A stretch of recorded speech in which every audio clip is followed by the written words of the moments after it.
Welcome to my class. আমি প্রদ্যোৎ। দেখো আজকে আমি তোমাদের করাবো ক্লাস 6 এর গণিত বিষয়ের নিজে করি 16.2 এবং পরের পেজে রয়েছে নিজে করি 16.3। নিজে করি 16.2 এবং নিজে করি 16.3 প্রত্যেকটা অঙ্ক আমি খুব সহজ করে বুঝিয়ে দেওয়ার চেষ্টা করবো। তোমরা শেষ পর্যন্ত ভিডিওতে সঙ্গে থাকো, আশা করি বুঝতে পারবে। তো দেখো এটা তোমাদের অঙ্ক বইয়ের 172 এবং 174 নম্বর পেজে রয়েছে। ঠিক আছে, এর সঙ্গে সঙ্গে বলে দিই যে এর আগের ভিডিওতে কিন্তু কোষে দেখি 16.2, কোষে দেখি 16.1 সবই করা আছে এবং নিজে করি 16.1-এরও অঙ্ক কিন্তু করে দেওয়া রয়েছে। এই দেখো কোষে দেখি 16.1-এরও অঙ্ক সব করে দিয়েছি। তোমরা যারা দেখোনি ডিসক্রিপশানে কিন্তু লিঙ্ক দেওয়া থাকবে, সেখান থেকে দেখে নিতে পারবে। ঠিক আছে, তো চলো আমরা শুরু করছি আজকে নিজে করি 16.2। প্রথমেই আমরা করব 1 নম্বর দাগের অঙ্ক। তো প্রথম অঙ্কটা দেখো কি দেওয়া রয়েছে, ওই অঙ্কটাই দেখো আমি এখানে লিখে নিয়েছি। তো দেখো এখানে কি আছে অঙ্কটাতে, দেখতে পাচ্ছি ব্র্যাকেটের মধ্যে -6 মাইনাস দিয়ে আবার ব্র্যাকেটের মধ্যে +2 আছে। ঠিক আছে, তো একটা বিষয়, একটা অঙ্কে যাওয়ার আগে একটা বিষয় তোমরা নিশ্চয়ই জানো, তাও আমি একবার বুঝিয়ে দিচ্ছি। দেখো দেখো এই যে ধরো প্লাস আছে ইনটু আবার প্লাস আছে, কোনো একটা সংখ্যা তার আগে তো চিহ্ন থাকে, যে কোনো সংখ্যা তো চিহ্ন ছাড়া হয় না। তো দেখো প্লাস ইনটু প্লাস এরকম বিষয় থাকতে পারে, অথবা ধরো মাইনাস ইনটু মাইনাস আছে, আবার ধরো মাইনাস ইনটু প্লাস আছে, আবার প্লাস ইনটু মাইনাস আছে। এই যে মাঝখানে গুণ চিহ্ন দিয়েছি, এখানে ভাগও থাকতে পারে। বোঝা গেল? অর্থাৎ গুণের সম্পর্ক বা ভাগের সম্পর্ক যদি থাকে, তাহলে দেখো এই প্লাস আর প্লাস একই চিহ্ন না? একই চিহ্ন হলে না, এখানে আমরা সবসময় চিহ্নের সম্পর্কে যদি দুটো চিহ্নর মধ্যে গুণের সম্পর্ক বোঝায় বা ভাগের সম্পর্ক যদিও বোঝায়, তাহলে কিন্তু সেখানে যোগ হয়। আবার দেখো একই চিহ্ন মাইনাসে মাইনাসে, মাঝখানে গুণের সম্পর্ক, এটাও কিন্তু যোগ হয়। আবার দেখো মাইনাস আর এখানে প্লাস, আলাদা চিহ্ন না, গুণের সম্পর্কের ক্ষেত্রে এক্ষেত্রে বিয়োগ হয়। আবার দেখো এখানে প্লাস আছে প্রথমে, পরে মাইনাস আছে, গুণের সম্পর্ক দেখতে পাচ্ছি মাঝখানে, তার মানে এখানেও কিন্তু বিয়োগ হয়। প্লাসে মাইনাসে মাইনাস, মাইনাসে প্লাসে মাইনাস, আবার প্লাসে প্লাসে প্লাস, মাইনাসে মাইনাসে প্লাস। এখানে তোমরা এই কথাটা খুব সহজে মাথায় রাখবে। এই প্লাসে মাইনাসে, মাইনাসে প্লাসে, এইগুলো অত মাথায় না রেখে যদি সিম্পল এইভাবে ভাবো যে গুণ অথবা ভাগের ক্ষেত্রে একই চিহ্ন থাকলে যোগ। দেখো প্লাস আর প্লাস যোগ, মাইনাস মাইনাস একই চিহ্ন না, যোগ। দেখতে পাচ্ছ, একই চিহ্ন থাকলে যোগ এবং আলাদা চিহ্ন থাকলে বিয়োগ। দেখো মাইনাস আর প্লাস মাইনাস, প্লাস আর মাইনাস আলাদা চিহ্ন মাইনাস। এইটুকু তোমাদের মনে রাখলে হবে। কিন্তু এটা কিন্তু অবশ্যই গুণ বা ভাগের, গুণ বা ভাগের ক্ষেত্রে। ঠিক আছে, গুণ অথবা ভাগের ক্ষেত্রে, গুণ বা ভাগের ক্ষেত্রে, যোগ বিয়োগের সম্পর্কের ক্ষেত্রে কিন্তু আলাদা বিষয়টা, সেটা আমি অঙ্ক করার সময় আবার বলে দেব। দেখো তাহলে এখানে চলে এসো, আমরা প্রথমে কাজ করব কি, ব্র্যাকেটের তোলার কাজটা করব। তো দেখো এখানে -6টা আমরা প্রথমে তুলে দিলাম। এইবারে এই মাইনাসটা দেখো, আর এখানে দেখো প্লাস। দেখো এইবারে মাঝখানে কি আছে, ব্র্যাকেট আছে, মানে এই দুটো চিহ্নর মধ্যে তাহলে ব্র্যাকেট থাকা মানে কি সম্পর্ক বলো তো, গুণের সম্পর্ক। বোঝা গেল? তাহলে গুণের সম্পর্কের ক্ষেত্রে আলাদা চিহ্ন না? দেখো আমি কি বলেছি, আলাদা চিহ্ন মানে কি, আলাদা চিহ্ন মানে বিয়োগ, তাহলে বিয়োগ চিহ্ন দেবো। বা তোমরা যদি এরকমভাবে ভাবো, অনেকে এইভাবে তোমরা মনে করে থাকো যে মাইনাসে প্লাসে মাইনাস, বিষয়টা সবসময় মাথায় রাখবে যে আলাদা চিহ্ন মানে বিয়োগ, একই চিহ্ন মানে যোগ। তাহলে আলাদা চিহ্ন মানে বিয়োগ দিয়ে দিলাম, এই দুইটা এখানে বসিয়ে দিলাম। এই পর্যন্ত তোমরা এই যে বোঝালাম, এর মধ্যে কাজ মিটে গেল। এইবারে কিন্তু আসল জায়গাটা চলে আসলো। এইবারে তোমাদের মনে হতে পারে, আচ্ছা এখানে তো দুটো মাইনাস এসে গেছে, একই চিহ্ন মানে কি এখানে যোগ হবে? না, বিষয়টা সেরকম নয়। কীরকম বিষয়? দেখো এখানে কিন্তু গুণ বা ভাগের সম্পর্ক আর নেই। একটা অঙ্ক ভালো করে বুঝে নাও, তাহলে সমস্ত অঙ্ক নিজেরাই করতে পারবে। দেখো এখানে কি সম্পর্ক চলে এসছে, যোগ বিয়োগের সম্পর্ক চলে এসছে। দেখতে পাচ্ছ এখানে কোথাও গুণ বা ভাগের সম্পর্ক নেই। আমরা এখানে কি বলেছি, গুণ অথবা ভাগের ক্ষেত্রে এই বিষয়গুলো ঘটবে। তাহলে যোগ বিয়োগের সম্পর্কের ক্ষেত্রে কি নিয়ম, দেখো আমি এখানটায় দেখিয়ে দিচ্ছি। তোমাদের যে অঙ্ক বই রয়েছে, অঙ্ক বইয়ের 170 নম্বর পৃষ্ঠাতে চলে যাবে। সেখানে গিয়ে উপরে দেখবে একটা ছক আছে, এরকম ছকের ভিতরে যোগ বিয়োগের সম্পর্কে কিভাবে করতে হবে সেটা কিন্তু এখানে দেয়া রয়েছে। কি আছে একটুখানি দেখে নাও, তারপরে আমি খুব সহজ ভাষায় তোমাদের বুঝিয়ে দেবো। দেখো 1 নম্বরে কি আছে, দুটি নিয়ন্ত্রিত সংখ্যার চিহ্ন একই হলে, যদি চিহ্ন একই হয় যোগ বিয়োগের সম্পর্কের ক্ষেত্রে, তাদের যোগ করার সময়ে তাদের পরম মানের যোগ করে যোগফলের পূর্বে সংখ্যা দুটির যে চিহ্ন সেই চিহ্ন বসে। 2 নম্বরে কি, দুটি বিপরীত চিহ্নের নিয়ন্ত্রিত সংখ্যার যোগের সময় তাদের পরম মানের বিয়োগফল লেখা হয় ও সে যে সংখ্যার পরম মান বড় তার চিহ্ন বসে। যদি তোমাদের এটা বুঝতে অসুবিধা হয়, আমি দেখো অঙ্ক করার সময় খুব সহজ ভাষায় বলে দিচ্ছি। দেখো ওখানে যেটা বলা আছে সেটা কি আছে, দেখো এখানে যোগ বিয়োগের সম্পর্ক একই চিহ্ন, তাই না? দুটোই বিয়োগ চিহ্ন আছে, দুটোই যোগ চিহ্নও থাকতে পারত। তাহলে একই চিহ্ন যখন যোগ বিয়োগের সম্পর্কের ক্ষেত্রে হবে তখন কি করতে হবে না চিহ্নটা বসে যাবে। দেখা এখানে তো একটাই চিহ্ন, চিহ্নটা বসে যাবে। এখানে কিন্তু মাইনাসে মাইনাসে প্লাস হলো না, সবসময় বারবার বলছি ওটা হবে গুণ এবং ভাগের ক্ষেত্রে। যোগ বিয়োগের সম্পর্কের ক্ষেত্রে একই চিহ্ন যেহেতু আছে চিহ্নটা বসে যাবে এবং সংখ্যা দুটো যোগ হয়ে যাবে।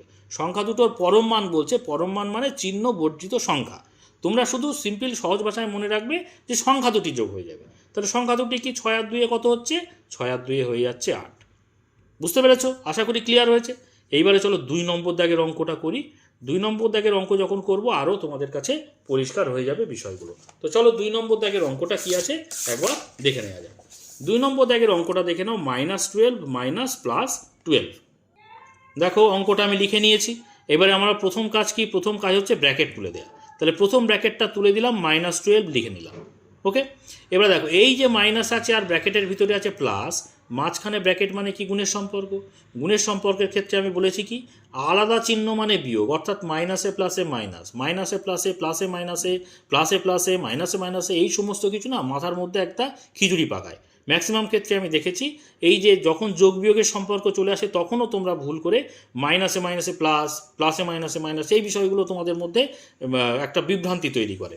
সেই জন্য আমি খুব পরিষ্কার করে বলে দিচ্ছি যে গুণ এবং ভাগের সম্পর্কের ক্ষেত্রে অত মাইনাসে প্লাসে, প্লাসে মাইনাসে ওই কথাগুলো না মনে রেখে সিম্পল মনে রাখবে আলাদা চিহ্ন মানে বিয়োগ আর একই চিহ্ন মানে যোগ। তাহলে দেখো আলাদা চিহ্ন মানে এখানটায় বিয়োগ হয়ে গেল, ঠিক আছে, আর 12টা এখানটায় বসিয়ে দিলাম। ক্লিয়ার এই পর্যন্ত? এইবারে দেখো আবার সেই একই রকম বিষয় চলে এসছে আগের অঙ্কের মতো। এখন কিন্তু আর কোনো গুণ বা ভাগের সম্পর্ক নেই, বোঝা গেল? তাহলে যোগ বিয়োগের সম্পর্ক চলে এসছে। এখানে সেই সম্পর্কের ক্ষেত্রে আমরা কি শিখেছি, শিখলাম যে একই চিহ্ন যদি থাকে তাহলে চিহ্নটা বসে যায়, কখনোই মাইনাসে মাইনাসে প্লাস হবে না, কারণ গুণ বা ভাগের সম্পর্ক নেই। চিহ্নটা বসিয়ে দিলাম, আর কি হয় সংখ্যা দুটো যোগ হয়ে যায়, পরম মান যোগ হয় মানে সংখ্যা দুটো যোগ হয়ে যায়। তাহলে 12 আর 12 কত হয়ে যাবে, 24 হয়ে যাবে। বুঝতে পেরেছো? তো এটা হয়ে গেল উত্তর। আগেরটাও আমি উত্তর কথাটা লিখে দিই, এখানেও উত্তর কথাটা লিখিয়ে দিই। আশা করি ক্লিয়ার হয়েছে। এইবারে চলো পরের অঙ্কটা কি আছে দেখে নাও। পরের অঙ্কটা অর্থাৎ 3 নম্বর, 2 নম্বর তো হয়ে গেছে, 3 নম্বর দাগের অঙ্কটা দেখে নাও। এই অঙ্কটা এবার আমরা করব। দেখো 3 নম্বর দাগের অঙ্কটা আমি লিখে নিয়েছি। তোমাদের প্রথম কাজ কি ব্র্যাকেট তোলা। ব্র্যাকেট তুলে প্রথমে আমরা +11 কথাটা লিখলাম সংখ্যাটা। এবারে এই যে মাইনাস আর এই যে প্লাস আছে মাঝখানে ব্র্যাকেট আছে মানে কি গুণের সম্পর্ক। গুণের সম্পর্কের ক্ষেত্রে আমি কি বলেছি মাইনাসে প্লাসে মাইনাসও ভাবতে পারো, সব থেকে ভালো হয় যে আলাদা চিহ্ন থাকলে বিয়োগ হয়, সেটা আমি বলছি। আলাদা চিহ্ন মানে বিয়োগ, আর 3 করতে 3 বসিয়ে দিলাম। এবারে এখানে কি চলে এসছে দেখো আলাদা চিহ্ন চলে এসছে। আগের দুটোর ক্ষেত্রে দেখেছি একই চিহ্ন ছিল, এখানে আলাদা চিহ্ন চলে এসছে। তাহলে কি প্লাসে মাইনাসে মাইনাস হবে না, আলাদা চিহ্ন চলে এসছে, কিন্তু সম্পর্ক তো গুণ আর ভাগের নেই। কি সম্পর্ক চলে এসছে, যোগ বা বিয়োগের সম্পর্ক চলে এসছে। তাহলে এখানে দেখো এখানকার নিয়ম, একই চিহ্নর ক্ষেত্রে নিয়ম কি বলেছিলাম যে চিহ্নটা বসে যায় আর সংখ্যা দুটো যোগ হয়ে যায়। আর আলাদা চিহ্ন যখন হচ্ছে যোগ বিয়োগের সম্পর্কের ক্ষেত্রে তখন নিয়মটা কি, তখন নিয়মটা হচ্ছে বড় সংখ্যার আগে যে চিহ্ন সেটা বসে। যে দুটো আমি বইতে দেখালাম ওই দুটোই কিন্তু সরলীকরণ বা সরল বা সহজা ভাষায় তোমাদের বোঝার চেষ্টা করো। যে বড় সংখ্যার আগে যে চিহ্ন মানে বড় সংখ্যা এখানে কি 11, তাহলে তার আগের যে চিহ্ন সেটা হচ্ছে কি যোগ, যোগ চিহ্নটা বসে যাবে। এবং বড় সংখ্যা থেকে ছোট সংখ্যাটা বিয়োগ হয়ে যাবে। বড় সংখ্যার পরম মান থেকে ছোট সংখ্যার পরম মান বিয়োগ মানে কি চিহ্ন বর্জিত সংখ্যা বিয়োগ হবে। মানে তোমরা সোজা ভাষায় মনে রাখবে যে আলাদা চিহ্ন থাকলে বড় সংখ্যার আগে যে চিহ্নটা বসে যাবে আর বড় থেকে ছোট সংখ্যাটা বিয়োগ করে বসাবো আমরা। তাহলে 11 থেকে যদি আমরা 3 বিয়োগ করি কত থাকে বলো তো, 8 থাকে। বোঝা গেল? তার মানে +8 হয়ে গেল এক্ষেত্রে উত্তর। আশা করি ক্লিয়ার হয়েছে। চলো এর পরের অঙ্কটা আমরা দেখি কি আছে। দেখো এবার আমরা করব IV নম্বর দাগ বা 4 নম্বর দাগের অঙ্কটা। এখানে -7 মাইনাস ব্র্যাকেটের ভেতরে আছে +8। তো দেখো অঙ্কটা আমি এখানে লিখে নিয়েছি, ঠিক আছে। তো দেখো আমরা প্রথম কি কাজ করব, ব্র্যাকেট তুলব। তাহলে ব্র্যাকেট তুলে দাও, এখানে -7 হয়ে গেল। এখানে দেখতে পাচ্ছি মাইনাস, এখানে প্লাস, আর মাঝখানে ব্র্যাকেট মানে গুণের সম্পর্ক। গুণের সম্পর্ক আলাদা চিহ্ন মানে কি, আলাদা চিহ্ন মানে বিয়োগ। বিয়োগ দিয়ে এখানে লিখবো আমরা 8। এই পর্যন্ত ক্লিয়ার। গুণ ভাগের সম্পর্ক ছিল, ক্লিয়ার করলাম। এবার যোগ বিয়োগের সম্পর্ক চলে এসছে। এবার যোগ বিয়োগের সম্পর্কে দেখতে পাচ্ছি কি একই চিহ্ন আছে, এখানে বিয়োগ এখানে বিয়োগ, মানে কি মাইনাসে মাইনাসে প্লাস হবে না, প্লাস হবে না, কারণ এটা গুণের সম্পর্ক বা ভাগের সম্পর্কে নেই, এটা যোগ বিয়োগের সম্পর্কে চলে এসছে। যোগ বিয়োগের সম্পর্কে চলে আসলে একই চিহ্ন থাকলে চিহ্নটা বসে যায় এবং সংখ্যা দুটো যোগ হয়ে যায়। তাহলে 8 আর 7 যদি যোগ করি কত হবে বলো তো? 15 হবে। ঠিক আছে, এটা হয়ে গেল কিন্তু আমাদের উত্তর। খুবই সহজ অঙ্ক, কিন্তু মাইনাস প্লাসের গণ্ডগোলের জন্য কিন্তু অনেকেই গণ্ডগোল করে ফেলো, সেই জন্য ভালো করে বুঝে নাও বিষয়টা। এবারে দেখো 5 নম্বর দাগের অঙ্কটা আমরা করব। কি আছে? +20 মাইনাস ব্র্যাকেটের ভিতরে -7। তো দেখো 5 নম্বর দাগের অঙ্কটা আমি এখানে লিখে নিয়েছি। তাহলে প্রথমের কাজকে আমরা ব্র্যাকেট তুলব, তাহলে ব্র্যাকেট তুলে এখানে +20 করে দিলাম। ঠিক আছে, এবারে এখানে দেখো এই মাইনাস মাঝখানে ব্র্যাকেট মানে কি গুণের সম্পর্ক, তাহলে একই চিহ্ন মানে আমরা জানি যোগ হয়, তাই না? একই চিহ্ন মানে যোগ, আমি যেখানে বুঝিয়েছি গুণ বা ভাগের সম্পর্কের ক্ষেত্রে, বা মাইনাসে মাইনাসে প্লাসও ভাবতে পারো। সব থেকে গণ্ডগোল না করে ভাবা ভালো যে একই চিহ্ন মানে যোগ করব আমরা গুণ বা ভাগের ক্ষেত্রে। ঠিক আছে, তো এবারে দেখো কি আছে এখানে, তাহলে যোগ দিয়ে আমরা 7 লিখে দেব। এবার দেখো এখানে কি চলে এসছে? যোগ বিয়োগের সম্পর্ক চলে এসছে, গুণ ভাগের সম্পর্ক আর নেই। এখানে দেখো কি আছে না একই চিহ্ন আছে। একই চিহ্ন মানে কি বলেছি? যোগ বিয়োগের সম্পর্কের ক্ষেত্রে চিহ্নটা বসে যাবে আর সংখ্যা দুটো যোগ হয়ে যাবে। তাহলে 20 আর সাথে কত হবে? 20 আর সাথে 27 হয়ে যাবে। হয়ে গেল অঙ্কটা। এটা হয়ে গেল আমাদের 5 নম্বর দাগের উত্তর। এইবারে আমরা করব 6 নম্বর দাগের অঙ্কটা। তো 6 নম্বর দাগের অঙ্কটা একবার দেখে নাও কি আছে। অঙ্ক আছে -18 মাইনাস ব্র্যাকেটের মধ্যে -8। তো দেখো আমাদের প্রথম কাজ হচ্ছে কি? প্রথম কাজ হচ্ছে ব্র্যাকেটটাকে তোলা, তাই না? তাহলে ব্র্যাকেট তুলে আমরা প্রথমে -18 লিখলাম। এবারে এই যে মাইনাস আর এই মাইনাস মাঝখানে ব্র্যাকেট মানে কি গুণের সম্পর্ক। গুণের সম্পর্ক মানে আমি কি বলেছি? যে মাইনাসে মাইনাসে প্লাস ভাবতে পারো, বা সবচেয়ে ভালো হয় গুণ বা ভাগের সম্পর্কের ক্ষেত্রে একই চিহ্ন থাকলে যোগ হয়। ঠিক আছে, যোগ লিখে আমরা এখানটায় 8 লিখে দিলাম। ঠিক আছে, এই পর্যন্ত ক্লিয়ার। এইবারে কি চলে এসছে? গুণ আর ভাগের সম্পর্ক নেই, এখানে যোগ বিয়োগের সম্পর্ক চলে এসছে। এক্ষেত্রে নিয়ম কি? যে যদি আলাদা চিহ্ন হয়, দেখতে পাচ্ছি আলাদা চিহ্ন, আলাদা চিহ্ন থাকলে কি হয়? বড় সংখ্যার আগে যে চিহ্ন সেটা বসে। এখানে বড় সংখ্যা 18, তার আগের চিহ্ন কি? বিয়োগ বসিয়ে দিলাম। আর কি? বড় থেকে ছোট সংখ্যাটা বিয়োগ করে লিখতে হবে। তাহলে 18 থেকে 8 বাদ দিলে কত থাকে? 10 থাকে। তাহলে -10 হয়ে গেল এক্ষেত্রে উত্তর। ঠিক আছে, এরপরে আমরা করব কত বলো তো? এরপরে করব VII, অর্থাৎ 7 নম্বর দাগের অঙ্কটা। তো দেখো 7 নম্বর দাগের অঙ্কটা কি আছে? এখানে দেখতে পাচ্ছ -9 মাইনাস দিয়ে ব্র্যাকেটের মধ্যেও -9, এবং একেবারে 8 নম্বর দাগের অঙ্কটাও দেখে নাও, +13 মাইনাস ব্র্যাকেটের মধ্যে -7। এই দুটো অঙ্কই আমি লিখে নেব। দেখো দুটো অঙ্কই 7 এবং 8 নম্বর দাগের অঙ্ক আমি লিখে নিয়েছি। তো প্রথম অঙ্কটা প্রথমে করি। তো প্রথমেই আমরা কি করব? ব্র্যাকেট তুলে -9টাকে বাইরে লিখব। ওকে, এবারে দেখো এই মাইনাস মাঝখানে ব্র্যাকেট মানে গুণের সম্পর্ক। আমি এর আগে শিখিয়েছি কি না, একই চিহ্ন থাকলে গুণ বা ভাগের সম্পর্কের ক্ষেত্রে যোগ হয়। তাহলে যোগ দিয়ে এখানটায় আমরা 9 লিখব। ওকে, এবারে দেখো এইবারে কি হচ্ছে না, বিয়োগের সম্পর্ক এবং যোগ বিয়োগের সম্পর্ক, গুণ ভাগের সম্পর্ক নেই, অর্থাৎ প্লাসে মাইনাসে মাইনাস এখানে হবে না। তাহলে কি হবে না, আলাদা চিহ্ন দেখতে পাচ্ছি, তাই না? আলাদা চিহ্ন থাকলে বড় সংখ্যার আগে যে চিহ্ন সেটা বসে, কিন্তু বড় সংখ্যা এখানে তো দুটোই একই সংখ্যা, তাহলে আমরা দিতে পারবো না। শুধু এইটা ভাবো যে একই সংখ্যা যদি থাকে, আলাদা চিহ্ন যদি থাকে, ভালো করে বোঝো, একই সংখ্যা কিন্তু আলাদা চিহ্ন, তাহলে সংখ্যা দুটো কিন্তু মানে শূন্য হয়ে যায়। ধরো তুমি 9 পা এগিয়েছো, +9 মানে কি 9 পা এগিয়েছো, বুঝতে পেরেছো? আবার -9 মানে কি আবার 9 পা পিছিয়েছো। এখানটায় আমি বোঝানোর চেষ্টা করছি। ধরো এখানটায় তুমি দাঁড়িয়েছিলে, এখান থেকে তুমি 9 পা এগিয়েছো, মানে কি +9 এগিয়েছো। আবার যেখান পর্যন্ত গেলে সেখান থেকে আবার দেখো -9 পা এসেছো, মানে কি -9 মানে কি পিছিয়েছো। তাহলে আলটিমেটলি তুমি কতটা গেছো?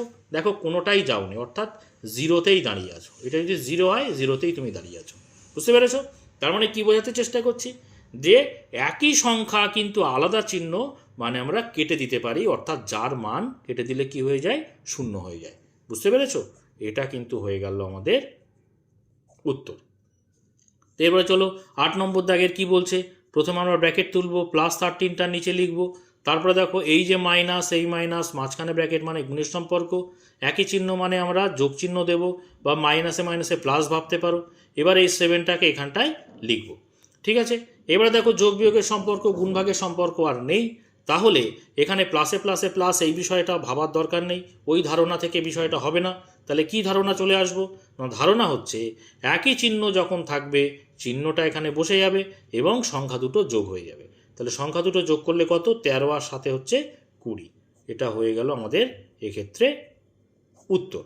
তাহলে পরে দেখো এখানে আমাদের নিজে করি 16.2 এর সমস্ত অঙ্কগুলো আমরা করে ফেললাম। এইবারে আমরা চলে আসব দেখো নিজে করি 16.3-তে। এখানে কি বলছে, সঠিক বিবৃতির পাশে টিক চিহ্ন এবং ভুল চিহ্নের পাশে ভুল হলে কি করব না ক্রস চিহ্ন দেব। তো এখানে 4টি বিবৃতি কিন্তু দেওয়া রয়েছে। এই যে বিবৃতির এখানটায় বোঝার আগে যে বিষয়টা আছে একটুখানি তোমরা বিষয়টা বুঝে নাও, তাহলে পরে এই অঙ্কগুলো খুব সহজেই করতে পারবে। দেখো একটা জিনিস, আমি এখানে একটা সংখ্যা রেখা আঁকছি, ভালো করে বোঝার চেষ্টা করো, তাহলে ওই অঙ্কগুলো খুব সহজেই তোমাদের কাছে হয়ে যাবে। দেখো এখানে আমি 0 দিলাম, এখানে এইভাবে আমরা দাগ টানতে পারি এইভাবে, হ্যাঁ, আর বাঁদিকে 0-র বাঁদিকেও এইভাবে আমরা দাগ টানতে পারি, তাই না? তাহলে পরে আমি ডান দিকে লিখলাম +1 +2 বা প্লাস না দিলেও 3 4 5 6 এইভাবে লিখি না। ধরো আমি প্লাস দিলাম না, প্লাস না দেওয়াও মানে কোনো সংখ্যার আগে যদি কোনো চিহ্ন না থাকে মানে সেটাকে বোঝায় কি তার আগে প্লাস চিহ্ন আছে, বোঝা গেল। আর 0-র বাঁদিকে আমরা -1 -2 -3 -4 -5 এইভাবে দুই দিকে তীর চিহ্ন দিয়েছি, মানে কি এদিকেও অসংখ্য যাবে এদিকেও অসীম পর্যন্ত যাবে, কতদূর আমরা সীমানা জানি না। এই যে রেখাটা টেনেছি এটাকে কি বলে বলো তো, এটাকে বলে সংখ্যা রেখা। সংখ্যা রেখা মানে কি, সংখ্যা দ্বারা চিহ্নিত রেখা। দেখতে পাচ্ছ একটা রেখা টেনেছি, সরল রেখা, তার সংখ্যা দ্বারা চিহ্নিত রয়েছে। এই সংখ্যা দ্বারা চিহ্নিত রেখাকে আমরা কি বলছি, সংখ্যা রেখা বলছি। ওকে, এবারে দেখো আমি যে বিষয়টা বোঝাচ্ছি ভালো করে বোঝার চেষ্টা করো। আমরা যখন কোনো জিনিস গুনতে শুরু করি, যদি বলে তোমার কাছে ধরো লজেন্স আছে, যদি বলে তোমাকে জিজ্ঞেস করা হয় কটা লজেন্স আছে তোমার কাছে, তুমি তখন পকেট থেকে লজেন্সগুলো বের করে কিভাবে গুনতে শুরু করো, 1 2 3 4 5 এইভাবে গুনতে থাকো না। তাহলে প্রথম তোমার গোনাটা শুরু হয় কোথা থেকে, প্রথম গোনা শুরু হয় দেখো 1 থেকে, তাই না? তাহলে 1 থেকে শুরু করে এই যে ডান দিকের সংখ্যাগুলো ধনাত্মক সংখ্যাগুলো বা যার আগে মাইনাস চিহ্ন নেই সংখ্যাগুলো, এগুলোকে বলে স্বাভাবিক সংখ্যা। স্বাভাবিক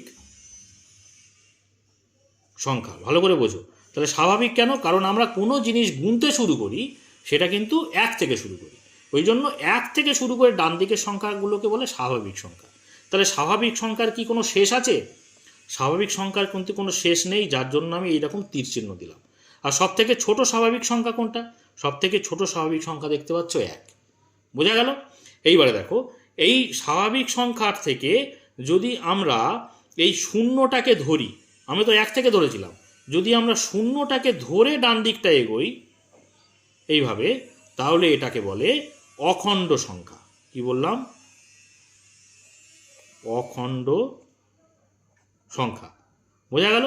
অখণ্ড সংখ্যা তাহলে সব থেকে ছোট অখণ্ড সংখ্যা কত, 0, আর বড় অখণ্ড সংখ্যা কত, অসীম, তার কোনো সীমা পরিসীমা নেই, যার জন্য তীর চিহ্ন দিলাম। তাহলে স্বাভাবিক সংখ্যা শুরু হচ্ছে 1 থেকে, অখণ্ড সংখ্যা শুরু থেকে হচ্ছে কত, 0 থেকে। এবারে এই শূন্যর বাঁ দিকে এবং ডান দিকে যত সংখ্যা আছে এই সমস্ত সংখ্যাকে আমরা এক সংখ্যে বলি কি, পূর্ণ সংখ্যা। পূর্ণ সংখ্যা, বোঝা গেল। এই পূর্ণ সংখ্যা তাহলে মাইনাস যার আগে আছে তাদেরকে বলছে ঋণাত্মক পূর্ণ সংখ্যা। এইগুলো কি, ঋণাত্মক পূর্ণ সংখ্যা, এই বাঁ দিকেরটা। আর ডান দিকের এইগুলো কি, এগুলো ধনাত্মক বা ইংরেজিতে যদি বলি পজিটিভ, ধনাত্মক পূর্ণ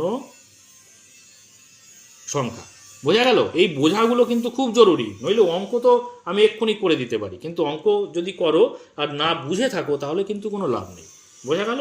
তাহলে পরে এইটুকু বুঝেছো, তাহলে এখানে চলো এবারে আমরা অঙ্কটাতে চলে যাই।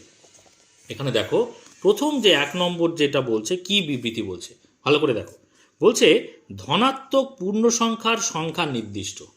দেখো ধনাত্মক পূর্ণ সংখ্যার সংখ্যা কি নির্দিষ্ট, দেখো তো একটুখানি ছবিটা যেটা দেখিয়েছি, ধনাত্মক পূর্ণ সংখ্যা কোনগুলো যে এই 1 0 1 2 3 4 5 এইগুলো না 6, এগুলো কি নির্দিষ্ট নাকি? এ তো অসীম। দেখো আমি তীর চিহ্ন দিয়েছি, এ তো অসংখ্যভাবে চলতেই থাকবে। তার কোনো কি সীমা পরিসীমা আছে? অবশ্যই নেই। তাহলে কিন্তু এই যে বিবৃতিটা, এটা কি সঠিক বলে মনে হচ্ছে? অবশ্যই নয়। ধনাত্মক পূর্ণ সংখ্যা কিন্তু নির্দিষ্ট নয়, অনির্দিষ্ট মানে অসীম। তাহলে এই যে বিবৃতিটা কি বলেছে, ভুল হলে ক্রস দিতে, তাহলে এটা কিন্তু ক্রস হয়ে যাবে। বোঝা গেল? এবারে 2 নম্বরে চলো। 2 নম্বরে কি বলছে, 5.3 একটি স্বাভাবিক সংখ্যা। দেখো 5.3 এখানে মাঝখানে কি আছে, দশমিক আছে না? তাহলে 5.3 কিন্তু একটা দশমিক সংখ্যা, এটা স্বাভাবিক সংখ্যা নয়। স্বাভাবিক সংখ্যা কিন্তু কখনো দশমিক সংখ্যা হবে না। কেন বলো তো? আমি স্বাভাবিক সংখ্যা কথা থেকে শুরু করেছি না 1 থেকে গুনতে শুরু করেছি? যখন তুমি 1 থেকে গুনতে শুরু করো তখন কি এইভাবে কখনো কোনো 1, তারপরে 1.2, তারপরে 1.3, তারপরে 2, এইভাবে কোনো না তো। 1 2 3 4 এইভাবে কোনো, এখানে কোনো দশমিক সংখ্যার কোনো স্থান নেই। বোঝা গেল? তাহলে স্বাভাবিক সংখ্যা দশমিক সংখ্যা হতে পারে না। সেই জন্য এই 5.3 কিন্তু একটা দশমিক সংখ্যা, বাট এটা স্বাভাবিক সংখ্যা নয়, যার জন্য ক্রস চিহ্ন দিয়ে দিলাম। ওকে, এরপরে চলো আমরা 3 নম্বর দাগেরটা কি বিবৃতি বলছে। বলছে -2.1 একটি ঋণাত্মক পূর্ণ সংখ্যা। দেখো পূর্ণ সংখ্যা এখানে মাইনাস মানে ঋণাত্মক পূর্ণ সংখ্যা হতে পারে, ধনাত্মক পূর্ণ সংখ্যা হতে পারে, কিন্তু এখানে দেখছি দশমিক দেয়া আছে। দশমিক দেখো তো, আমি এখানে যখন সংখ্যা রেখাতে দেখাই এখানে কোনো দশমিক আছে? দশমিক নেই। কিন্তু পূর্ণ সংখ্যা সে মাইনাস হতে পারে, প্লাসেও হতে পারে, বা জিরোও হতে পারে। দেখো পুরোটাই কিন্তু পূর্ণ সংখ্যা আমি এখানে দেখিয়েছি, কিন্তু এখানে কিন্তু দশমিক নেই। সবই পূর্ণ সংখ্যা, মানে একটা পূর্ণ সংখ্যা তার আগে কিন্তু মাইনাস থাকতে পারে, প্লাস থাকতে পারে, দশমিক কিন্তু হবে না। তাহলে পরে এই যে -2.1 এটা কি ঋণাত্মক দশমিক সংখ্যা। বোঝা গেল? ঋণাত্মক দশমিক সংখ্যা, এটা কিন্তু পূর্ণ সংখ্যা, ঋণাত্মক পূর্ণ সংখ্যা নয়। তাহলে এই বিবৃতিটাও কিন্তু ভুল হয়ে গেল। তাহলে একটাই বিবৃতি বাকি আছে, ভালো করে দেখে নাও কি বলছে 4 নম্বর দাগে, যে সবচেয়ে বড় পূর্ণ সংখ্যার অস্তিত্ব নেই। সবচেয়ে বড় পূর্ণ সংখ্যার অস্তিত্ব, দেখো তো ছবিতে চলে এসো। দেখো পূর্ণ সংখ্যা দেখতে পাচ্ছি 0-র বাঁ দিকেও অসীম পর্যন্ত যেতে পারে, সীমা নেই। আবার 0-র ডান দিকেও অসীম পর্যন্ত যেতে পারে। দেখো আমি এই পূর্ণ সংখ্যা লিখে বাঁ দিকেও তীর চিহ্ন দিয়েছি, ডান দিকেও তীর চিহ্ন দিয়েছি, মানে অসীম পর্যন্ত যাবে। তার মানে সব থেকে বড় পূর্ণ সংখ্যার কি কোনো অস্তিত্ব আছে? ও তো অসীম, যতদূর আমি কল্পনা করতে পারি। তাহলে এই যে বিবৃতিটা বলছে সবচেয়ে বড় পূর্ণ সংখ্যা অস্তিত্ব নেই, এটা কিন্তু একদম সঠিক বিবৃতি, সেজন্য এখানে আমি টিক চিহ্ন দিলাম। তো আশা করি বুঝতে পেরেছো। তো আজকে এই পর্যন্ত। এর পরবর্তী বিভিন্ন ভিডিও পেতে অবশ্যই চ্যানেলটিকে সাবস্ক্রাইব করে নিয়ে সঙ্গে থেকো। আর আজকের ভিডিওটি যদি ভালো লাগে অবশ্যই একটা লাইক করে দিও, কমেন্ট করো, বন্ধুদের মধ্যে শেয়ার করে দিও। আর শেষ পর্যন্ত ভিডিওতে সঙ্গে থাকার জন্য সকলকে অসংখ্য ধন্যবাদ।